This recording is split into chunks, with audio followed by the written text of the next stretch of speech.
তাহলে আল্লাহর খবর, এক নম্বর খবর কি খবর? মুসা বলতেছে তোমাকে খামাকা আল্লাহ সৃষ্টি করে নাই, তোমাকে খামাকা আল্লাহ সৃষ্টি করে নাই, তোমার থেকে আল্লাহ একটা কাজ নেবে। লুলা বলতেছে কি কাজ? আমাকে দিয়ে আল্লাহর কি কাম হবে? মুসা বলতেছে জাহান্নামের ছিদ্র আল্লাহ তোমাকে দিয়া বন্ধ করবে। সঙ্গে সঙ্গে লোকটা বলতেছে আলহামদুলিল্লাহ। মুসা কাইকারি এই খবর শোনার পরও আলহামদুলিল্লাহ। পঙ্গুলুলা বলতেছে এতদিন মনে করতাম আমার কোনো দামই নেই, এতদিন আমি মনে করতাম আমার হাত দুলা পা দুলা আমার কোনো দামই নেই, কিন্তু আজ থেকে বলতেছে আমার দাম আছে। কেন? জাহান্নামের একটা ছিদ্র তো বন্ধ হবে আমাকে দিয়ে। মুসা কয় কে রে পাগলা, জান্নাতের ছিদ্র না রে জাহান্নামে। বলতেছে আল্লাহর নবী আপনি মনে কষ্ট নিয়েন না, জাহান্নামেরও মালিক তিনি, জান্নাতেরও মালিক। জাহান্নাম কি নমরুদ বানাছে? জান্নাত কি নমরুদ বানাছে? যে আল্লাহ জান্নাত বানাইছে সে আল্লাহ জাহান্নাম বানাইছে। সেই জাহান্নামের কোনো কাজে যখন আমাকে লাগতেছে তাহলে বুঝতেছে আমার দাম আছে। মুসা কয় পাগলার সাথে আমার কথা কয় লাভ নেই। ওই পাগলকে পিছনে ফেলে মুসা নবী যখন মেয়েটার দিকে আসতেছে, এমন সময় আল্লাহ ডাকলেন মুসা একটাবার নজর করে দেখো, একটাবার নজর করে দেখো। মুসা তাকায় দেখে পঙ্গুলুলা নাই, যেন সুদর্শন তরতাজা একটা যুবক দাঁড়ায় আছে। আল্লাহ বলেন লাইন শাকারতুম লাযিদান্নাকুম, এত কষ্টের পরও যে লোকটা আমি আল্লাহর জন্য শুকর আদায় করতে পারে, আমি আল্লাহ আমার নিয়ামত তার জন্য বাড়ায়া দিলাম।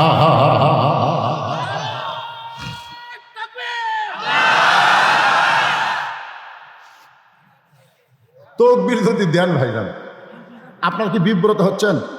বিব্রত হচ্ছেন? সালাউদ্দিন কাদের চৌধুরী ছেলে তকবীর দিছে,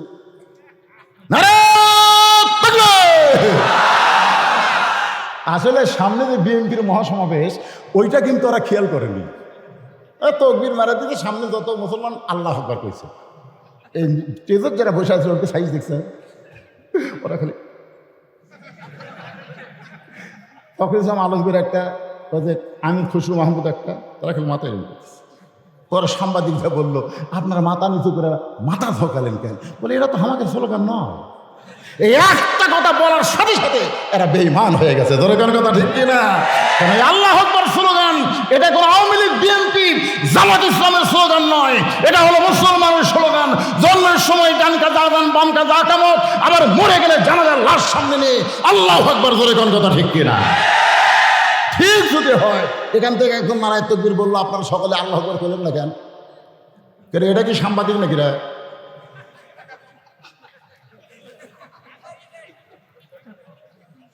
গলা খাকরে দেন লিল্লাহে তাকবীর, নারায়ে তাকবীর, মাশাআল্লাহ। তকবীর দিব বাঘের বাচ্চার মতো, এক তকবীরে যেন রাত কয়টা বাজে এখন রে? রাত কয়টা বাজে? আরে চলবেই তো, আমি কি বলতেছি চলবে না? এই যে 10:30টার সময় মনে হচ্ছে 8:30, এটা বলবার চাচ্ছি, মানে 2 ঘন্টা কমে গেছে এক তকবীরে। তকবীরের পাওয়ার আছে না নাই? এই তকবীর দিয়ে কি হয়েছিল গুজরাটে? এই তকবীরে গুজরাটে কি হয়েছিল? একটা হিন্দু মেয়ে 5-7 দিন গড়াগড়ি দিচ্ছে, বাচ্চার প্রসব বেদনা উঠছে, কিন্তু বাচ্চা বাড়ায় না, বাড়ায় না, বাচ্চা বাড়ায় না। তখন বাপ মা বলতেছে না, এক সিজার ছাড়া বুদ্ধি নাই। অ্যাম্বুলেন্স করে নিয়ে আসতেছে হাসপাতালে। ইতিমধ্যে মুসলমানের একটা স্লোগান গুজরাটে, ওই মোদী সরকার প্রথম তখন আইছিল, মারামারি হয়েছিল না গুজরাট দাঙ্গা হাঙ্গামা, ওই সময় মুসলমানরা আল্লাহু আকবার কইছে, যে আল্লাহু আকবার কইছে ওই সঙ্গে সঙ্গে মেয়েটা একটা ঝাঁকি খাচ্ছে। সব মুসলমান একবার আল্লাহ করে কি হয়, ওর কানের মধ্যে ঝাঁকি খাচ্ছে আর 4 লোকের বাইরে গেছে।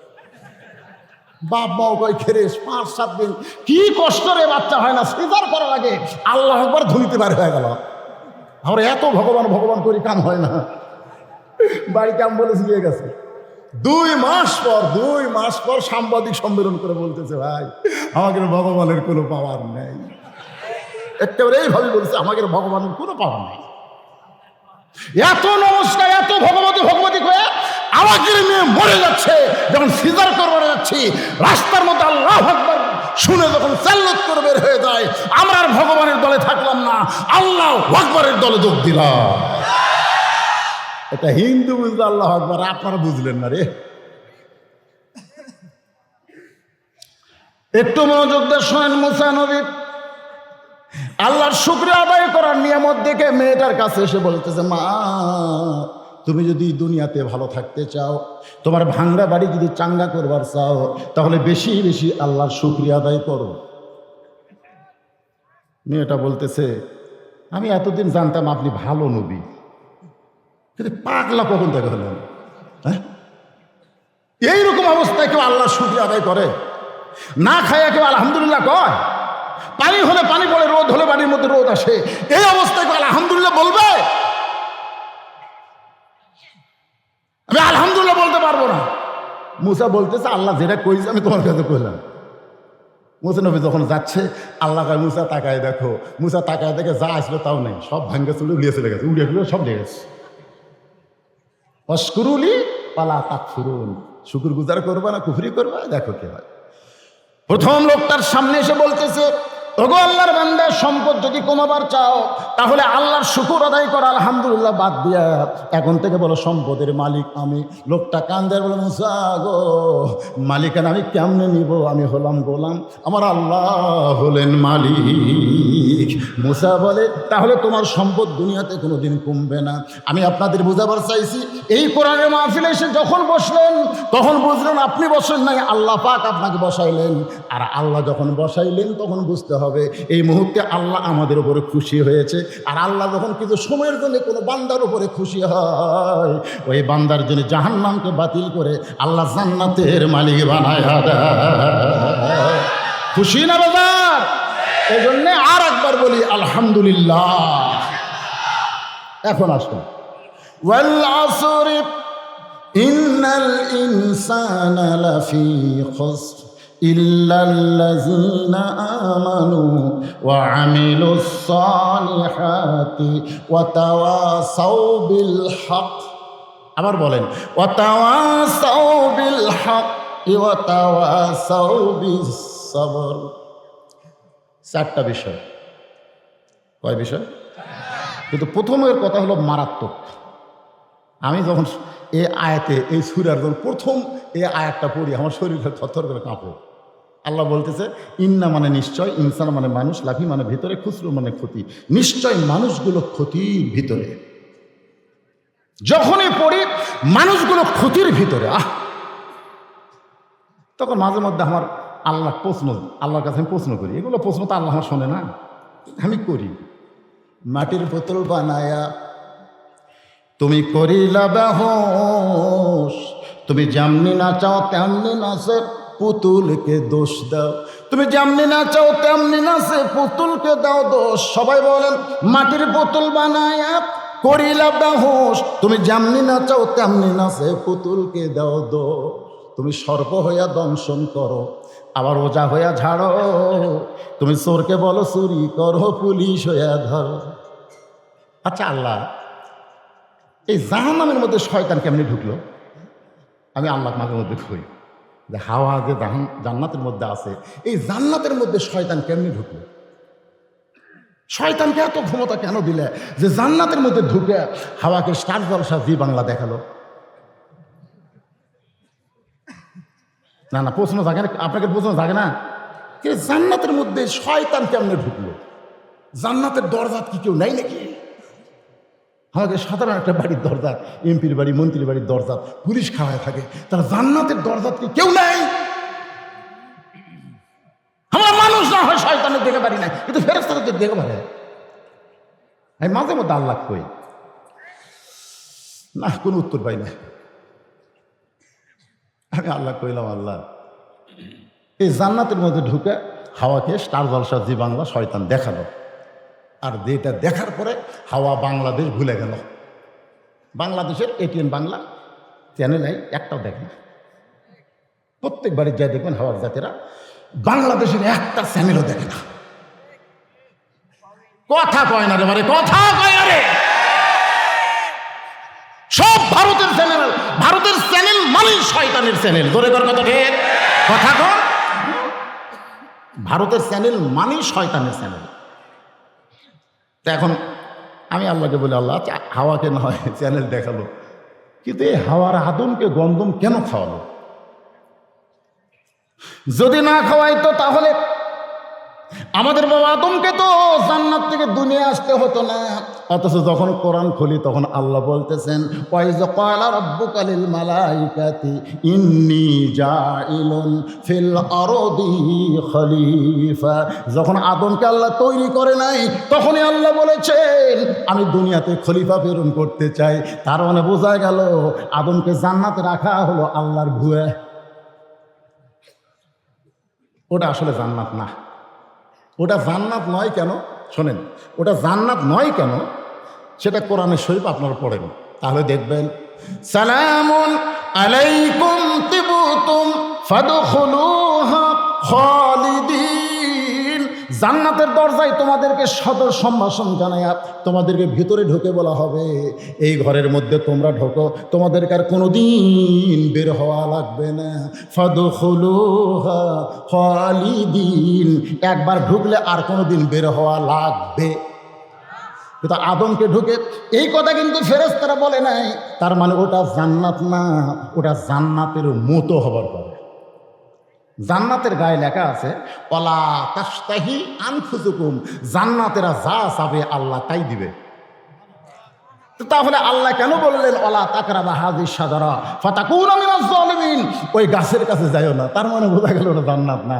জান্নাতে কোনো কিছু নিষেধ নাই, আপনি যা চাবেন তাই পাবেন, কিন্তু ওই গাছের কাছে যাওয়া চলবে না। তার মানে বোঝা গেল আমাদের আদম নবীকে যে জান্নাত দিছিল ওটা আসল জান্নাত না। কথা কন আমার সাথে একমত হন? তাহলে আসল জান্নাত কখন পাওয়া যাবে? আল্লাহ কোরআনে বললেন ফাদখুলি ফি ইবাদি ওয়াদখুলি জান্নাতি।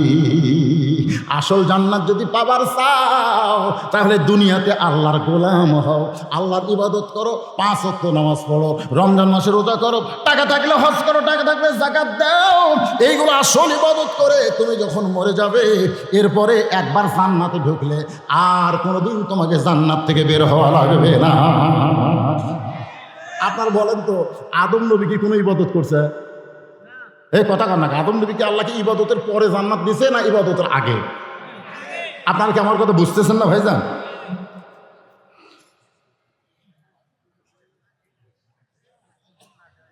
যুব সমাজের নিয়েই তো ওয়াজ করতেছে, এই কি সুন্দর কথা। আমার ওয়াজের শুরু এবং শেষ পর্যন্ত এই যুবকদেরকে নিয়ে। ইনসানের মধ্যে যুবক আছে না নাই? ইন্নাল ইনসান লাফি খুসর, নিশ্চয় মানুষগুলো ক্ষতির ভিতরে, এর মধ্যে যুব শক্তি আছে না নাই?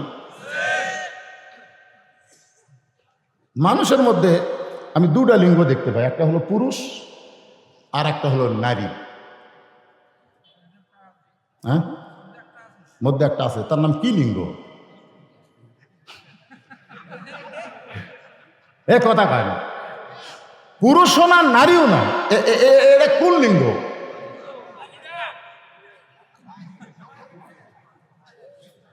লিঙ্গ বোঝেন না আপনারা? পুরুষ লিঙ্গ, স্ত্রীলিঙ্গ, লিঙ্গ বোঝেন না? 50 বছর পরে বাংলাদেশে একটা চেয়ারম্যান হয়েছে। ওই স্বাধীনতার পর থেকে বাংলাদেশে কোনো চেয়ারম্যান হয়নি, এই বছর একটা হচ্ছে হিজড়া চেয়ারম্যান। ধরে খান কি চেয়ারম্যান? হিজড়া। আচ্ছা, আমি কিন্তু আমার ওস্তাদদের বলেছিলাম যে ইনসানের মধ্যে কি হিজড়াও আছে? এখানে যে ইনসান বলা হয়েছে, ইনসানের মধ্যে পুরুষ নারী আছে, কিন্তু হিজড়াও কি আছে? তখন আমার হুজুর বলল অবশ্যই আছে। সাইড থেকে আমাকে একজন প্রশ্ন করলো, হুজুর তাহলে হিজড়ার মরলে আমরা কয় কাপড় দেব? আমাদের এলাকায় পুরুষ মরলে 3 কাপড় দেই, মেয়ে মানুষ মরলে 5 কাপড় দেই, তো হিজড়া মরলে কয় কাপড় দেব? আমার মাথা গরম করে কোন প্রশ্ন করি, হুজুর কি কয়, এবার কি চায়? আমি বললাম ভাইজান আমি তো কোনো হিজড়ারে দাফন করি নাই, কেমনে বুঝবো? বলে তার আলিম হয়ে লাভ কি? আমি আমার ওস্তাদকে বললাম হুজুর পুরুষ মরলে আমরা 3টা কাপড় দেই, মেয়ে মানুষ মরলে 5টা কাপড় দেই, তাহলে হিজড়া মরলে কয় কাপড় দেওয়া যাবে? ওস্তাদ তখন হেদা বের করে বলতেছে, মৌলানা জনগণের সামনে যখন পড়বেন তখন বলবেন হিজড়া যদি মেয়েদের সঙ্গে চলাফেরা করে তাহলে 5 কাপড় দেওয়া লাগবে, আর পুরুষদের সঙ্গে চলাফেরা করলে 3 কাপড় দিলি চলবে।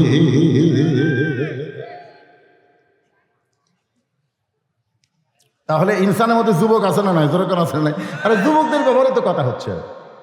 এ পর্যন্ত আমি কথা যেটা বলতেছি, নামাজ বলেন যেটা বলেন, যুবকের ব্যাপারে বলতেছি না। যুবকদের অবক্ষয়, এখানে বলছে অবক্ষয়। অবক্ষয় রোধ করতে গেলে আমার দিয়ে কিছু হবে না, আমাকে দিয়ে কিছু হবে না, এইটা দিয়ে হবে। বর্তমানে বাংলাদেশের আইন দিয়ে যুবকদের অবক্ষয় বন্ধ করা যাবে না। শোনেন, করোনার সময় আইন করলো অনলাইনে শিক্ষা দেওয়া হবে, স্কুল কলেজ বন্ধ, অনলাইনে শিক্ষা। আমার এলাকার এক লোক ভ্যান বেছে গরিব মানুষ ওর ব্যাটাক মোবাইল কিনে দিয়েছে, কারণ সরকার নিয়ম করছে অনলাইনে এখন স্কুলে যাওয়া যাচ্ছে না তো, করোনা। এখন মোবাইলে ওই অনলাইনে লেখাপড়া করতেছে, ওর চাইতে 2 বছর ছোট রেশমার সঙ্গে প্রেম করতেছে। এটা হুজুর কেমনে জানবি রে, হুজুর কেমনে জানবি? তাহলে অনলাইনে লেখাপড়ার নামে যখন প্রেম হয়, ফ্রি ফায়ার পাবজি যখন সমাজে খেলা নামে, আর্জেন্টিনা ব্রাজিলের পতাকারা যুবকরা যখন বাইতে উড়ায়, এই যুবকদের অবক্ষয় বন্ধ করতে গেলে আমার ওয়াজ দে হবে না, সরকারের আইন দে হবে না, আল্লাহর কোরআনের সমাজ লাগবে। জোরে কোন কথা ঠিক কিনা?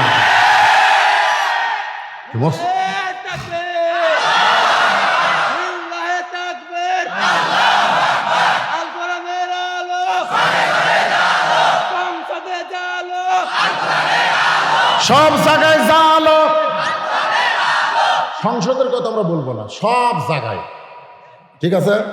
সব জায়গায়। হ্যাঁ, এখন শুনেন, আমি যেটা সূরা আসরের তাফসীর করতেছি এটা একটু আগে শুনে, এর মধ্যে যুবক আছে কি নাই? এই তোমাকে আবার কি হলো বাবা, কি বুঝতেছেন? কি বুঝতেছেন? ইন্নাল ইনসানা লাফি খুসর, এর আমি শাব্দিক অর্থ বলেছি, শাব্দিক। ইন্না মানে নিশ্চয়, ইনসান মানে মানুষ। 2 মানুষ আছে, মেয়ে মানুষ আছে, পুরুষ মানুষ আছে। এরপরে বলতেছি লাফি মানে ভিতরে, খুসরুন মানে ক্ষতি। নিশ্চয় মানুষগুলো ক্ষতির ভিতরে। এই ক্ষতি থেকে বাঁচার উপায় আছে না নাই? জোরে কোন আছে না নাই? কি উপায়? এখানে সূরা আসরের মধ্যে আছে 4টা। জোরে বলেন কয়টা? 1 নম্বর হলো ঈমান।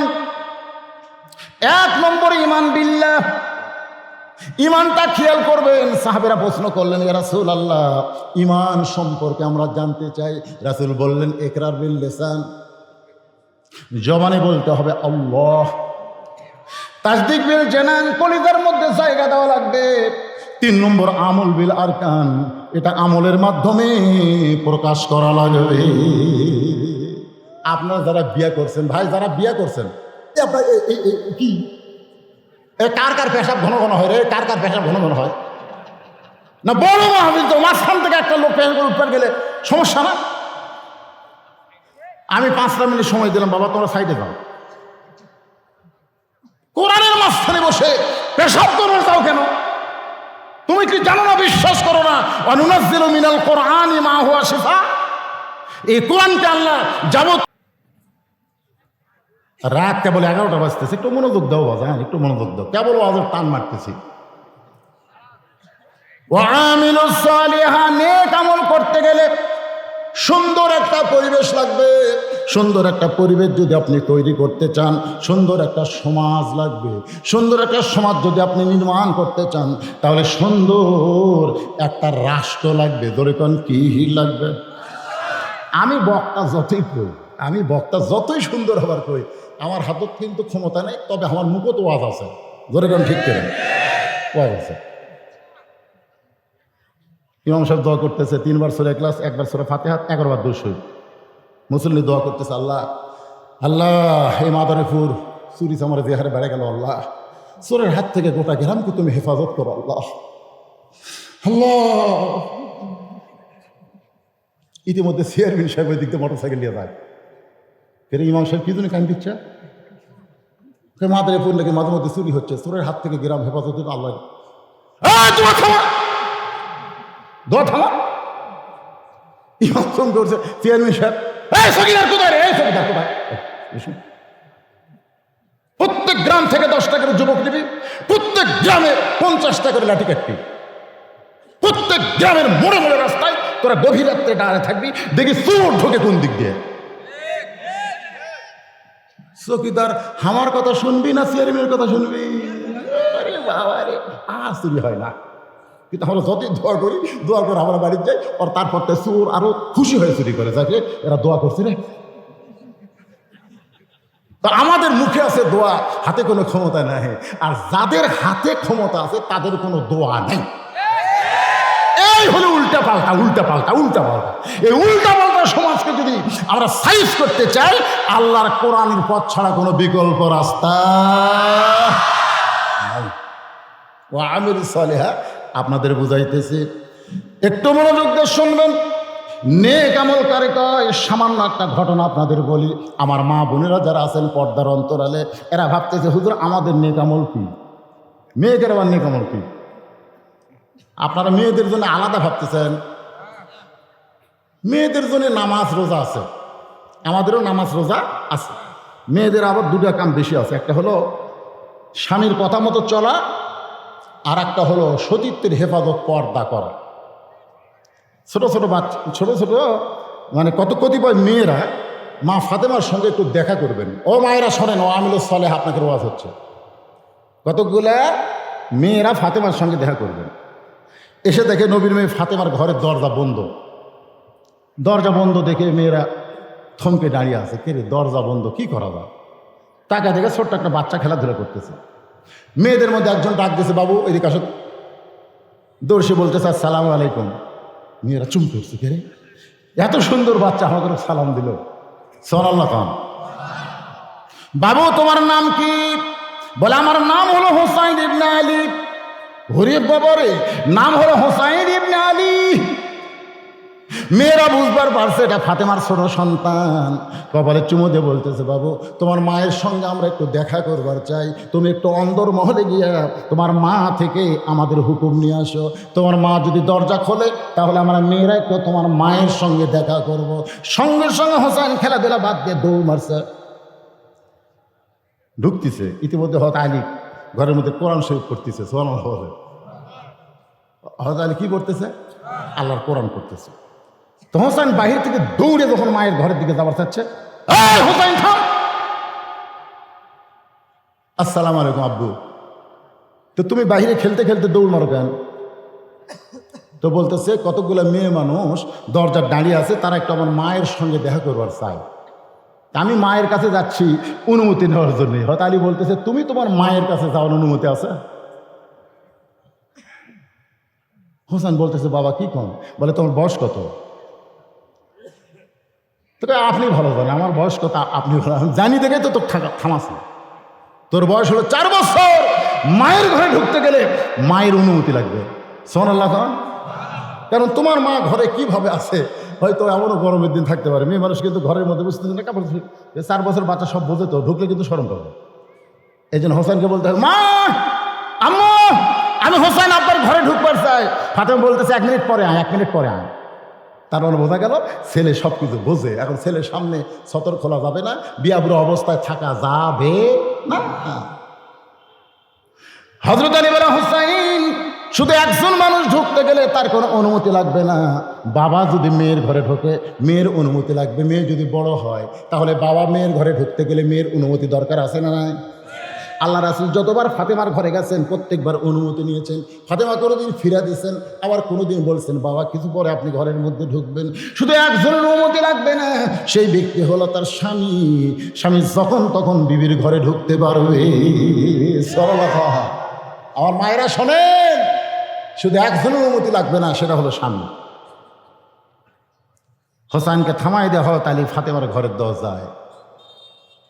ফাতেমার ঘরের দরজায় গিয়ে হযরত আলী তাকায় দেখে ফাতেমা ডান হাতে আল্লাহর কোরআন আর বাম হাতে জাঁতা ঘুরাচ্ছে। এই বাম হাতে এরকম জাঁতা ঘুরাই আর ডান হাতে এরকম কোরআনের কয়েকটা কাগজ, কোরআনের কয়েকটা টুকরা নিয়ে তেলাওয়াত করতেছে। সঙ্গে সঙ্গে হযরত আলী আল্লাহর কোরআন থেকে তেলাওয়াত করলেন, রব্বানা পড়েন, রব্বানা আতিনা ফিদ দুনিয়া হাসানাতাও ওয়া ফিল আখিরাতি হাসানা ওয়া কিনা আযাবান্নার। আল্লাহ রে, আল্লাহ তুমি কি দিছো? আল্লাহ আমার দুনিয়াও সুন্দর, আখিরাতও সুন্দর। ঘরের মধ্যে দরজায় দেখেন কি দেখতেছি আল্লাহ, বাম হাতে দুনিয়া ঘুরে আর ডান হাতে আখেরাত কোরআন তেলাওয়াত করে। আল্লাহ, আমি এটা কি পাইছি আল্লাহ, এটা একটা বউ আছে রে। আর আমরা এশার নামাজ পড়ে বাড়িতে যাচ্ছি, দেখি আমাকে ঘর থেকে লুলু লুলু লুলু করে হিন্দুদের পূজার বাদ্য বাজতেছে। কি রে, এশার নামাজ পড়নি? তাজল হাজি বাংলা শেষ না হলে কিসের নামাজ? আমি কি পাইছি রে, এটা কি পাইছি রে? কি মনকে জিজ্ঞাসা করার দরকার আছে না? কথা কর না কেন? হযরত আলী যখন আল্লাহর কোরআন তেলাওয়াত করতেছে, এমন সময় ফাতেমা জাঁতা ঘোরান বন্ধ, কোরআন তেলাওয়াত বন্ধ। সুবহানাল্লাহ। সঙ্গে সঙ্গে জাঁতা ঘুরেন বন্ধ করছে, কোরআন তেলাওয়াতও বন্ধ করছে। এসে হযরত আলীর সামনে, আসসালামু আলাইকুম। আলী বলতেছেন, ফাতেমা কোরআন তেলাওয়াত কেন বন্ধ করলা? জাঁতা ঘুরান কেন বন্ধ করলাম? ফাতেমা বলতেছে, স্বামী গো, দুনিয়ার যত কাজ কাম থাক না কেন, স্বামী যখন আসবে তখন দুনিয়ার কাম কাজ তার বিবির জন্য আল্লাহ হারাম করে দিবে। একটু ভালো করে শোনেন, আপনাদের পক্ষে ওয়াজ হচ্ছে। স্বামী যখন দরজায় আসবে তখন বিবির জন্য দুনিয়ার সমস্ত কাজ কাম হারাম হবে। আলী বলতেছেন, ফাতেমা এই জাঁতা ঘুরান না হয় ঠিক আছে বন্ধ করলে, কিন্তু কোরআন তেলাওয়াত? ফাতেমা বলতেছে, কোরআন তেলাওয়াত করা হলো নফল, আর স্বামীর সামনে হাজির হওয়া হলো ফরজ।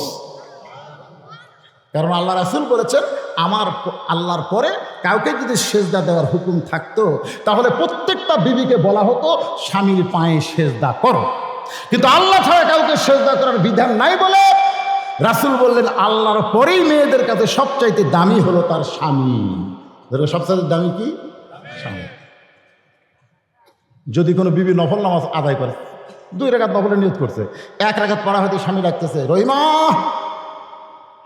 কথা কয় না, কারণ রহিমা কোথায় আছে? কথা কয় না, কোথায় আছে? শুধুমাত্র ফরজ নামাজ ছাড়া নফল নামাজে বউ যদি থাকে আর স্বামী যদি ডাকে, নামাজের নিয়ত বাদ দিয়ে স্বামীর ডাকে উত্তর দেওয়া লাগবে, উত্তর দেওয়া লাগবে। কথা কন না কেন? উত্তর দেওয়া লাগবে। শীতের দিনে রাতের বেলা হয় না, দিনের বেলা একটু গরম, দুপুরের আগে স্বামী মুসকি মুসকি হাসি আর বলে, বউ গো একটু একটু, বউকে রোজা আছি, রোজা আছি। স্বামী কয়, আমি জানি না গো, আজকে আবার কিসের রোজা? প্রতি মাসে থাকা লাগে, থাকা লাগে। দেখছেন, স্বামীর হুকুম ছাড়া মেয়েরা যদি নফল নামাজ নফল রোজা করে, একটা সওয়াব আল্লাহ দিবে না, কারণ স্বামীর হুকুম লাগবে। সুবহানাল্লাহ। স্বামী কয়, হ্যাঁ পানি হলো রে, পানি হলো রে, মানে পানি হয়ে গেছে, আর থাক। ফাতেমা বলে, স্বামী গো, আপনি যখন দরজা আইছেন, আমার কিসের জাঁতা ঘোরানো, কোরআন পড়া? আপনি কি চান গো? আপনি তো কোরআন পড়তেছিলেন, কিন্তু অন্দর মহলে কেন আসলেন? সুবহানাল্লাহ। আপনি তো কোরআন পড়তেছিলেন, কিন্তু অন্দর মহলে কেন আসলেন? আলী বলতেছে, আমি তো আসতে চাই নাই, আসতে চেয়েছে তোমার ছোট ছেলে হোসাইন। যেই বলছে হোসাইন, ফাতেমা থর থর করে কাঁপতেছে, আমার হোসাইন আবার কি অপরাধ করলো?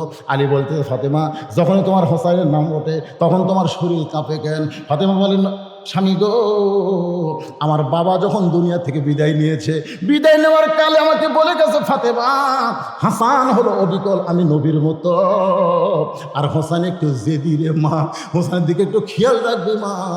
আমার হোসেন জেদের কারণেই নবীর ইসলামকে প্রতিষ্ঠা করতে গিয়া এই দুনিয়া থেকে শাহাদতের পেয়ালা পান করে চিরতরে বিদায় হবে। লিল্লাহে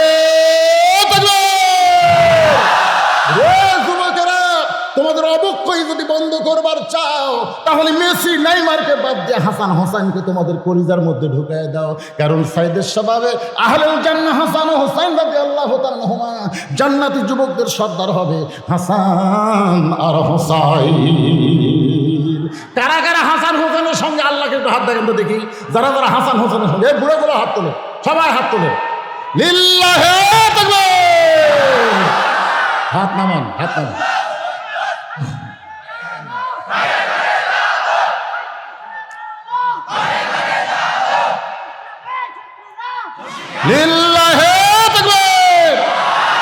এই বাবা, এই একটা স্লোগান দিব না, ইসলামের শত্রুরা এখানে আসেনি। এই যে আমরা মাঝে মধ্যে আবেগ করি, ইসলামের শত্রুরা, কেন শত্রু এটি আছে? 70 রায় সামিয়ানার মধ্যে ঢুকতে পারবে না, একমাত্র যাদেরকে আল্লাহ পছন্দ করেছে তারাই ঢুকেছে। তোর কোন কথা ঠিক? তা আমরা এটা বলবো না, ওরা জায়গা মতো বলবো, সব জায়গায় বলা যাবে না। জায়গা মতো বোঝেন না? জায়গা মতো বলতে হবে।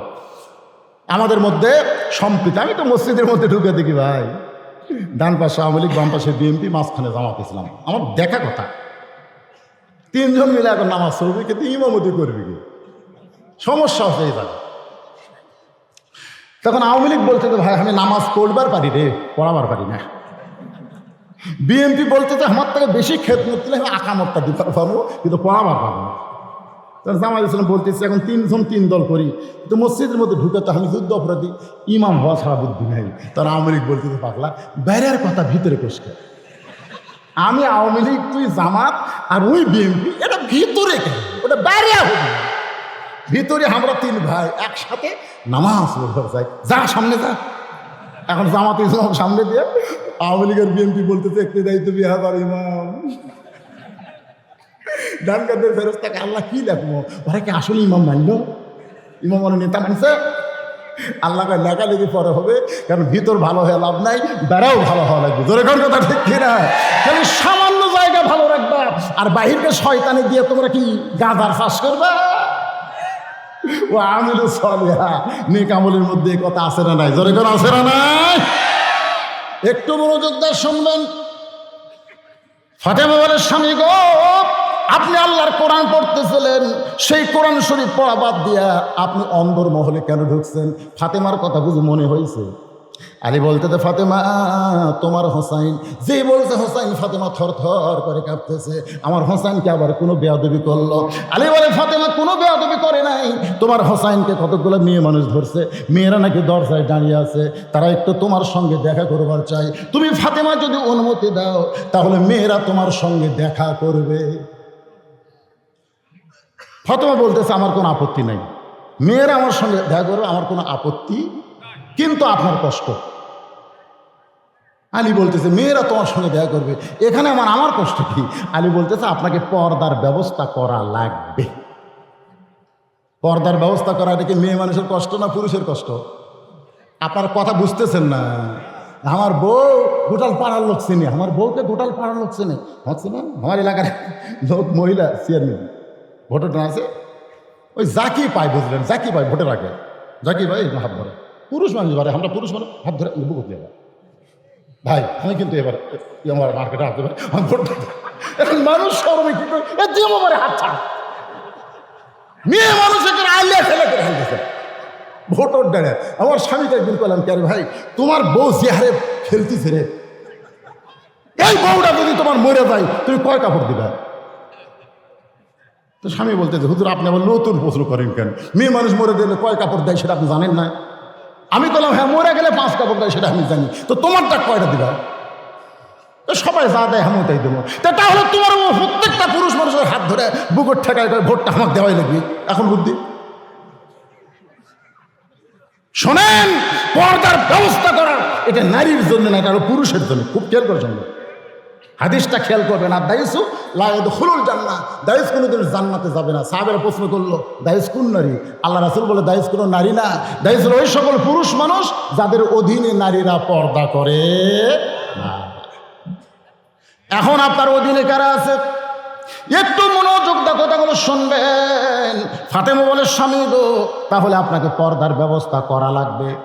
আলী বলতেছেন ফাতেমা আমি যদ্দূর জানি মেয়েরা মেয়ের সঙ্গে দেখা করবে, এখানে কোনো পর্দার ব্যবস্থা লাগবে না। আমরা জানি না মেয়েরা মেয়ের সঙ্গে দেখা করতে পর্দা লাগবে? এ কথা কন না কেন? আলী বলতেছে আমাদের মতন তুই ফাটা আলেম, যে আলী সম্পর্কে একটা কথা আছে, রাসূল নাকি বলেছেন আনা মাদিনাতুল ইলমি ওয়া আলী বাবুহা, আমি হচ্ছে ইলমের শহর, আলী হচ্ছে তার দরওয়াজা। আর সেই আলীকে ফাতেমা বলতেছে যে স্বামী গো আপনি যতই জ্ঞানের রাজা হন, পর্দা বিষয়ে আপনি আমার চাইতে কম জানেন। বউ যদি কয় পর্দা বিষয়ে আমার চাইতে কম জানেন, কি বুঝতেছেন? পিছন থেকে কে জানা করছে ঠিক, বউয়েরা বেশি জানলে আমাদের মন ভালো না খারাপ? ভালো। বউয়েরা যদি বেশি জানে, আমার বউ কারেন্ট গেলে আমাকে পাখাতে বাতাস করতো, কিন্তু গুনতো 1 2 3 4 5। তাই বললাম গোনো খেগো, গুনে বাতাস করো সুন্নত। 100 হলে আমাকে বলে এখন আপনি করেন। আমি বললাম কেন কেন? তখন বলতেছে হুন্না লিবাসুল্লাকুম ও আনতুম লিবাসুল্লাহ হুন্না। আল্লাহ কোরআনে বলেছে বিবি স্বামীর পোশাক, স্বামী বিবির পোশাক। তাহলে আমি যদি একটা 100 হাঁকাই, আপনাকে হাঁকাল লাগবে। কোরআন যেখানে দলিল দিয়েছে সেটি বদলিদের খাওয়া আছে। আমি ফাঁকালে 100 গুনতেছি। আমি তো গুনবার চাই, কিনা রাগ করে বউ গুনতেছে। 100 হলি বললাম এখন না আপনাকে 200। আমি 200 কেন? বলে আল্লাহ কোরআনে বলেছে আর রেজাল ও কাওয়ামুন আলান নিসা, পুরুষেরা নারীদের উপরে থাকবে, নারী 100 হাঁকালে পুরুষ 200 হাঁকাল লাগবে। আমি কইলাম রে বউ কই কেন? যত জানি আপনারা তত নিচে থাকবে। জানেন মেয়েদের কত দাম? ওরে বাবা! আলী বলতেছেন ফাতেমা মেয়েরা মেয়ের সঙ্গে দেখা করবে, এখানে পর্দার কি দরকার? ফাতেমা বলে স্বামী গো আপনি জ্ঞানের রাজা হবার পারেন, কিন্তু পর্দা বিষয়ে আপনি আমার চাইতে কম জানেন। আলী বলতেছে কি বলবার চাও? ফাতেমা বলে স্বামী গো যে কয়টা মেয়ে দরজায় দাঁড়িয়ে আছে আপনি কি তাদের চিনেন? এই ছেলেরা মনোযোগ দিয়ে শোনো, যুবকেরা। ফাতেমা বলতেছে আপনি কি তাদের চিনেন? যদি আলী বলতো চিনি তাহলে কি হয়? আমার বউ মাঝে মধ্যে কয় আপনি যে ওয়াজ করেন আপনাকে ভাত খাওয়ার সময় কে খাওয়ায়?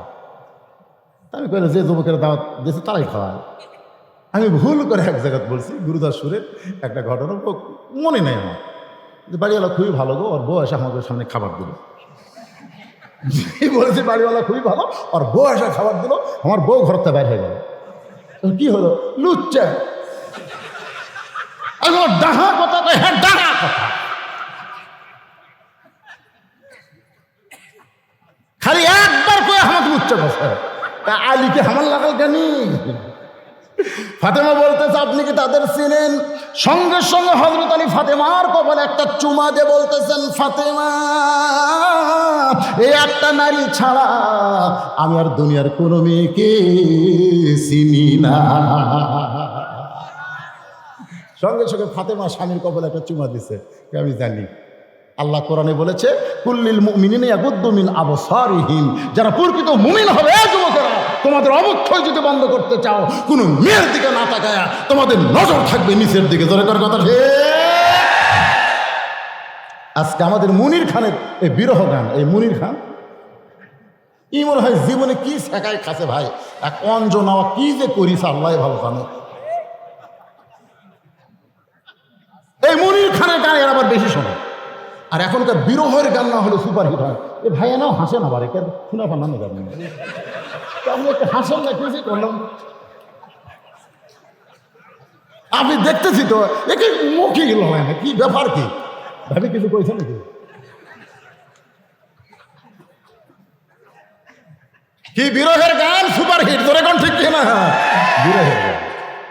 আমি বলবো যুবক তোমাদের জীবনে বিরহের আগুন লাগবে না যদি কোনো নারীর দিকে না তাকাও। একটা নারীকে আল্লাহ তোমাদের ঘরে দিয়ে দিবে, সে বেহেশতের হুরের মতো সুন্দর লাগবে। তোর এখন ঠিক। একটা মেয়েও রাস্তায় দেখি না, বাড়ির যেদিকে আমার বউ ভালো লাগবে না। আর এটা কার বউ রে, এটা কার বউ রে, এটা কার মেয়ে রে, হায় হায় রে, এগুলো সব দেখে দেখে যায় মন ভরে। বাড়ির যা ঢুকছে দেখে বউ এটি হলদি ঘোরাতেছে, এটি কালি ঘোরাতেছে, কাপড় উঠে গেছে, গাও ভাঙা গেছে। স্বামী কয় বাড়াই ভালো রে, বাড়াই ভালো রে, হ্যাঁ বাড়াই ভালো রে। এই জন্য পুরুষ মানুষ আর বাড়ি থাকবার চায় না, কিন্তু উত্তর পাড়া দক্ষিণ পাড়া ঘরে ধরে কোন কথা ঠিক না। এই যুবকদের ঘোরাঘুরি যদি বন্ধ করবার চাই, একটাই তোমাদের আমল হলো ও আমিলুস সালিহা, সবচাইতে বড় নেক আমল হলো তোমাদের নজর থাকবে নিচের দিকে, কোনো নারীর দিকে তোমাদের নজর যাবে। আলী বলতেছেন ফাতেমা একমাত্র তোমাকে ছাড়া দুনিয়ার কোনো নারীকে আমি চিনি না, আমি চিনি না। ফাতেমা খুশি না বেজার? স্বামীর কপালে চুমো দিয়েছে। এবার বলে স্বামী গো ওই মেয়েদের মধ্যে আপনি কি যাবার চাচ্ছেন? আচ্ছা ঠিক আছে, অসুবিধা নেই। আচ্ছা আচ্ছা আলহামদুলিল্লাহ। না লং টাইমও আওয়াজ শুনছে, যখন উঠছি তখন 9:30 বাজেনি, এখন বাজতেছে 11:10। লং টাইম শুনে নেই? কেবল 10 মিনিট হলো। কি কয় এরা, কোন দিকে কয়? আর মাত্র 14 মিনিট ওয়াজ হলে 2 ঘন্টা হবে রে।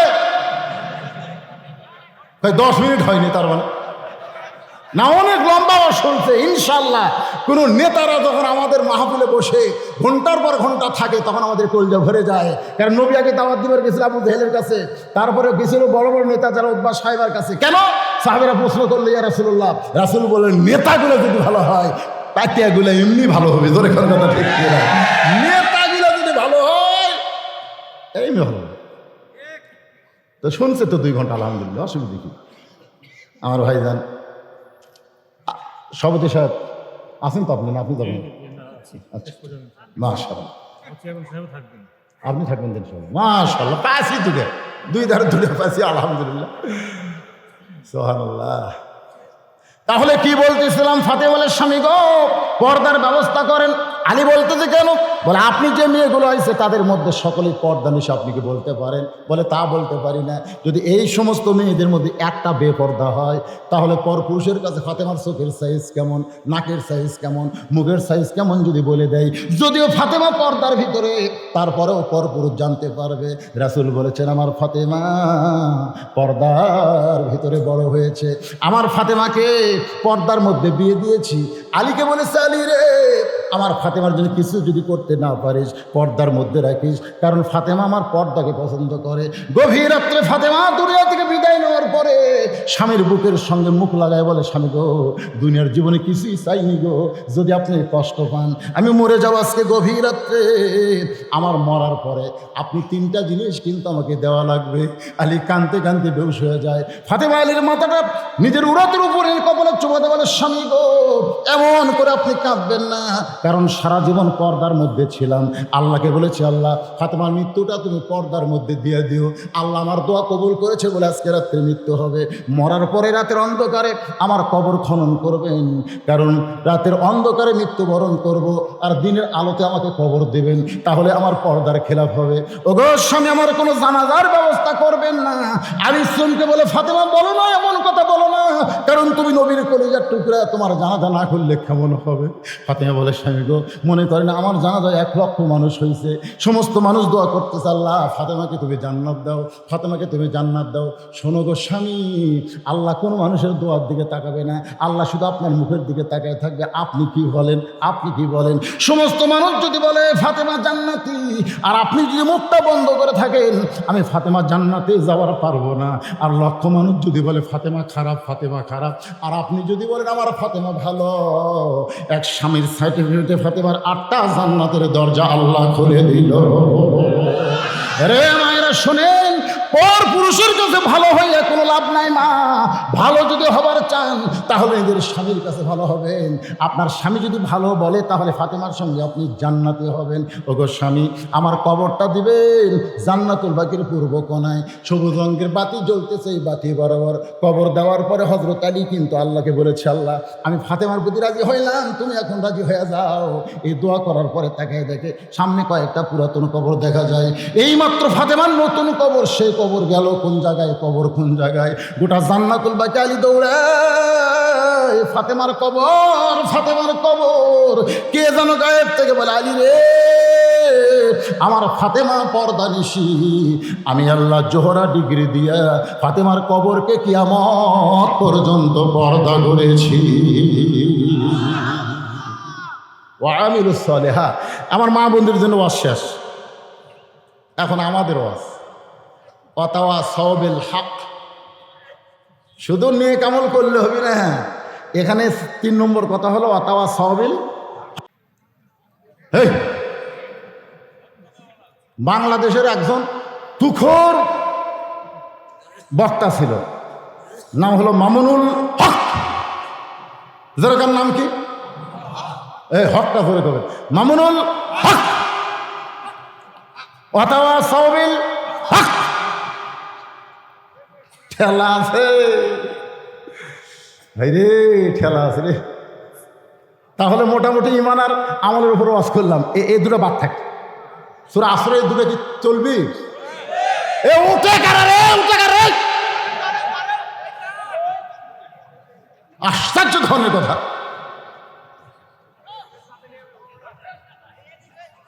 না আপনারা যদি ওটা বসা করেন তা আমার ওয়াজ চলে লাভ কি?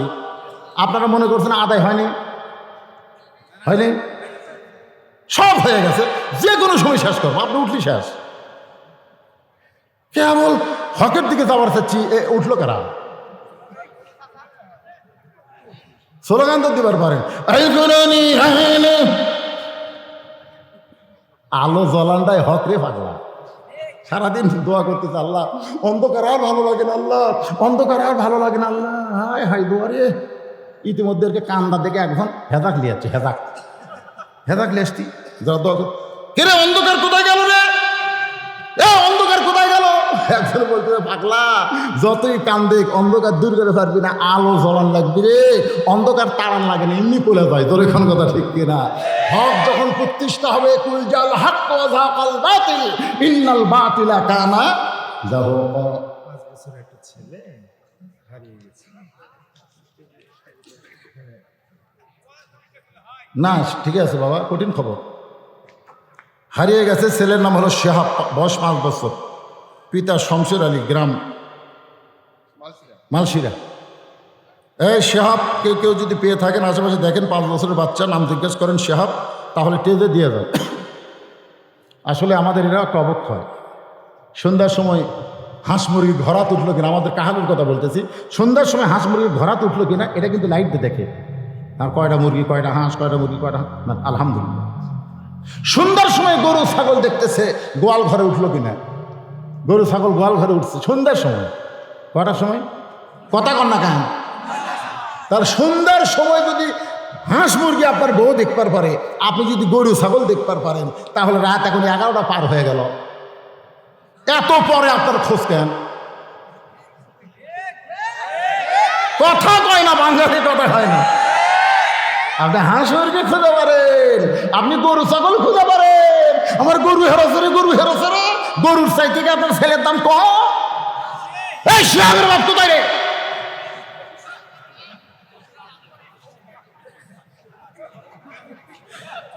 আগে তো কি করবেন? অথবা সাউবিল হক, এটাও একটা হক কথা। প্রত্যেকটা বাবা মা তার সন্তানের দিকে নজর রাখার দরকার আছে না নাই? আজকে যুবকের অবক্ষয়ের পথে, এটাও একটা হক কথা। শোনেন, আল্লাহ রাসূলের একটা হাদিসে আছে, প্রত্যেকটা অভিভাবককে রাখালের দায়িত্ব দিয়ে প্রেরণ করা হয়েছে। এই হাদিসটা খেয়াল করে শোনেন, প্রত্যেকটা অভিভাবককে কিসের দায়িত্ব? রাখালের দায়িত্ব দিয়ে প্রেরণ করা হয়েছে। এখন আপনারা চিন্তা করতেছেন, হুজুর আমার তো গরু ছাগল নাই, আমি কিসের রাখাল? আপনি চোখ বন্ধ করে দেখেন, আছে চোখ বন্ধ করে বিবেকের আয়নায় দেখেন, আপনার বাড়িতে 45 বছর একটা গাভী আছে, গাভীর বয়স 45 বছর, মনে করে এটা আপনার বউ, মনে করেন, চোখ বন্ধ করেন। এটা কিন্তু রূপও করতে কয় না, 1 হালি কলা যদি 1 টাকা হয়, 10 হালির দাম কত? তো ছাত্র লাভ ধরে কি কলা স্যার বলতেছে অনুপম কলা রে, সবচেয়ে ভালো কলা। ছাত্র বিবেক দিয়ে চিন্তা করে, আমার বাবা গত হাটে গিয়েছে, এক কলা 10 টাকা করে, আর এই স্যার কয় 1 হালি 10 টাকা, 1 হালিতে 4টে 10 টাকা। তাহলে ছাত্র কি উত্তর দিবে? তা আপনার সেরা চিন্তা না করে একটু বিবেকের আয়নায় তাকায় দেখেন। 22 বছরের আপনার একটা যুবক ছেলে আছে, 17 বছরের আপনার একটা যুবতী মেয়ে আছে। আপনি বলেন তো, এই 3 জনের ওপর আপনার রাখালির দায়িত্ব আছে না নাই? আপনি রাখালি করেন, আপনার ছেলেটা যেন অন্য কোনো দিকে না যায়, লাইন মোতাবেক যেন থাকে। এই জন্য রাসূল বলেছেন, ও আমিলুস সলিহার ভিতরে একটা কথা হলো 7 বছর থেকে নামাজের তালিম দাও। ছোটো ছোটো বাচ্চারা মসজিদে আসলে আপনারা বিরক্ত হবেন না। আজকে যারা মসজিদের বারান্দায় দুষ্টামি করতেছে, আগামী দিনে তারাই সামনে কাতারের মুসল্লি হবে। যেরকম ঠিক ছোটো ছোটো বাচ্চা আসলে কতগুলো মুরগি, আমি দেখছি তো, আমি তো মসজিদের ইমাম, ওই মসজিদের কতগুলো এরকম এতই গরম হয়, ওই বাচ্চারা ভয়ে যে আরো 2 বাচ্চা কয়ে যাইস না দাঁড়ান, ভিতরে কিন্তু একটা কুত্তা আছে রে, একটা কুত্তা, মানে কুত্তা এটা কে করা মাসুম বাচ্চা, আরো বাচ্চাদের কাছে খবরদার যাস না, ওটি একটা কুত্তা আছে, আসলেই কুত্তা, আসলেই কুত্তা, ছোট বাচ্চাদের দেখে যে খেউ খেউ করে, ওই মানুষ না রে। কারণ শোনেন, নবী নামাজের শেষ দেয়, নবী নামাজের শেষ দেয়, ওই কাতারে ফাঁক দেয় হোসাইন, বুঝলেন? হোসাইন তো খুব যায়, নবীর একটা ঘাড়ের উপর বসছে, দুই ঠ্যাং দুই দিকে দিয়া, বুঝলেন? মনে করেন কি যে হসে বাবা, নবী শেষদার থেকে মাথা তোলে না। নবী তুলবার চায়, একবার নবী হাত দিয়ে নামাবার চাইছিল। তা আল্লাহ কয়, হাবিব আপনি যেমন হোসেনকে ভালোবাসেন, আমি আল্লাহও তেমন ভালোবাসি। আপনাকে যতক্ষণ ঘাড়ে চড়ে থাকবে, আপনি তার লড়েন না, অর্দানা কষ্ট না হয়। সুবহানাল্লাহ। কিছুক্ষণ পরে হোসেন যখন চলে গেল, এমন সময় নবীর সেজদা থেকে মাথা তুললেন। নামাজের সালাম ফিরানোর পরে সাহাবীরা বললেন, ইয়া রাসূলুল্লাহ, এক সেজদা এত লম্বা হলো কেন? রাসূল বললেন, সাহাবীরা রে, আমার হোসাইন আমার ঘাড়ের উপর বসেছিল, ও যতক্ষণ বসেছিল আমি ততক্ষণ সেজদা থেকে মাথা তুলতে পারি নাই। এখান থেকে প্রমাণ হলো আল্লাহ নবী ছোট বাচ্চাদের কেমন মহব্বত করতে। অনেকে ভাবতেছেন হুজুর এটা হলো নবীর নাতি, সেই জন্য ভালোবাসা, নানার ভালোবাসা এই জন্যে। আপনি হাদিস পড়েন, কিতাবুল মাগাজি পড়েন, আল্লাহ রাসূল মসজিদ নববীতে নামাজের নিয়ত করছে, জোহরের বেলাল আকামত শেষ, নামাজের নিয়ত করছে, নিয়ত করবি আর কি, মানে খাড়া হয়েছে মুসল্লার মধ্যে। ইতিমধ্যে ইহুদির বাচ্চা জানলাতে বলতেছে, ও মুসলমানের নবী, আজকে দুপুরবেলা আমার বাড়িতে আপনার দাওয়াত। নবী মেহরাবের মধ্যে বাইরে এসে বলতেছে, বাবু তুমি একটু ধৈর্য ধরো, নামাজ শেষ হলে আমি যাবো। মানে ছোট বাচ্চাকে রাসূল, ওকে ধৈর্য কমতো, যদি সাথে সাথে উত্তর না দিই তা হয়তো।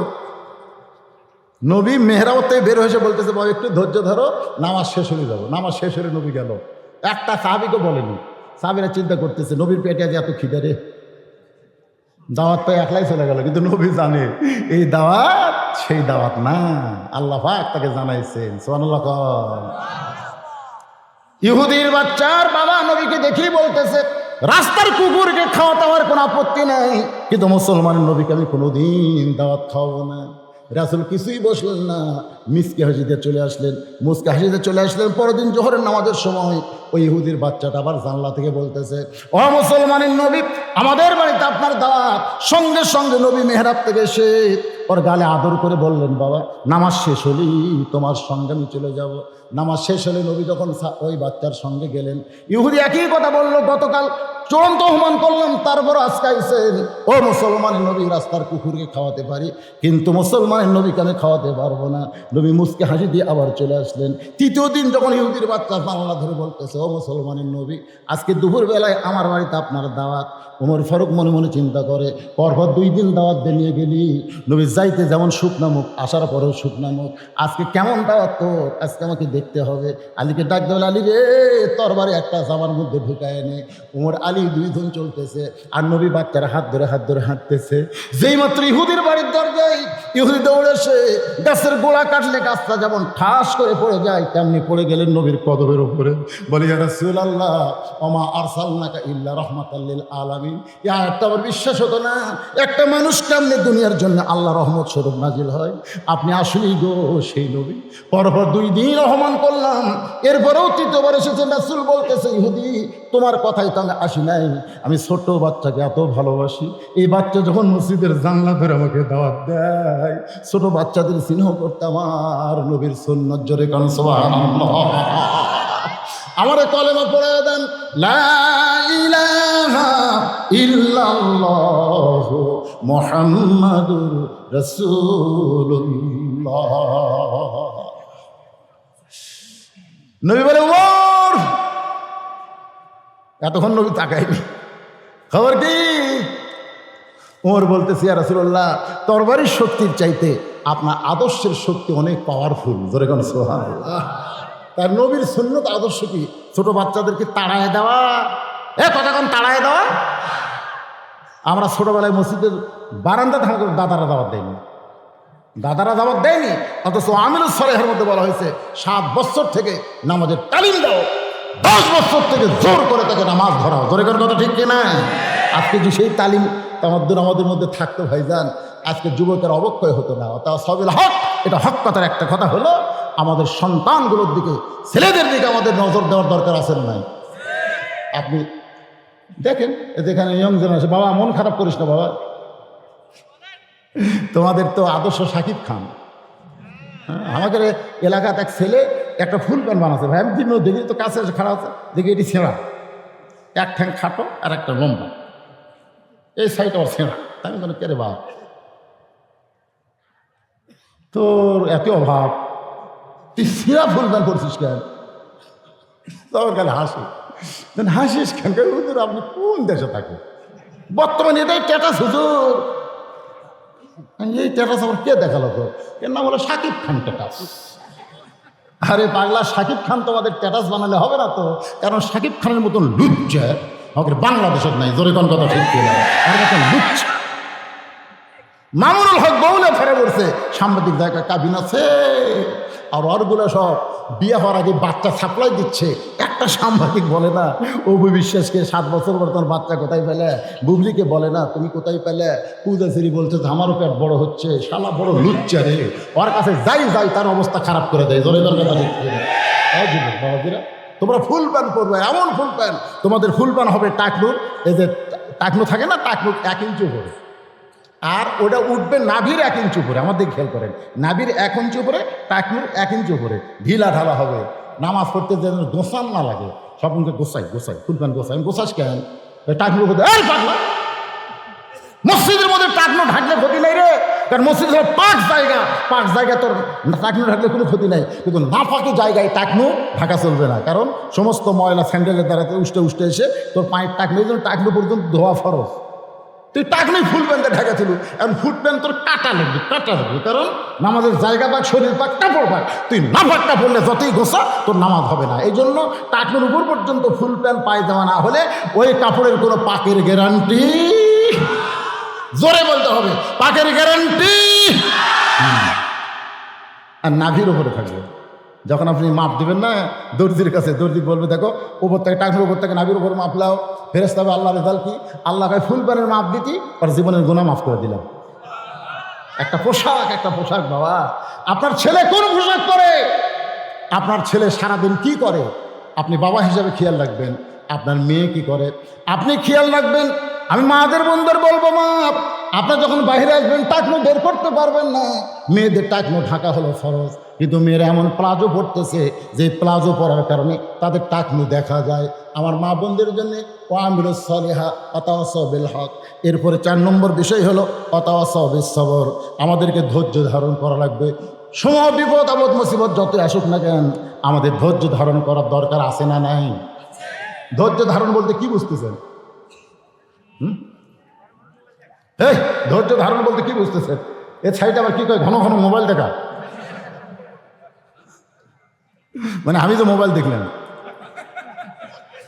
শোনেন, আমি গত 2 দিন করে ওয়াজি করিনি, জানেন, অসুস্থ। আজকেও আমি অসুস্থর কারণে না আসার সম্ভাবনা ছিল।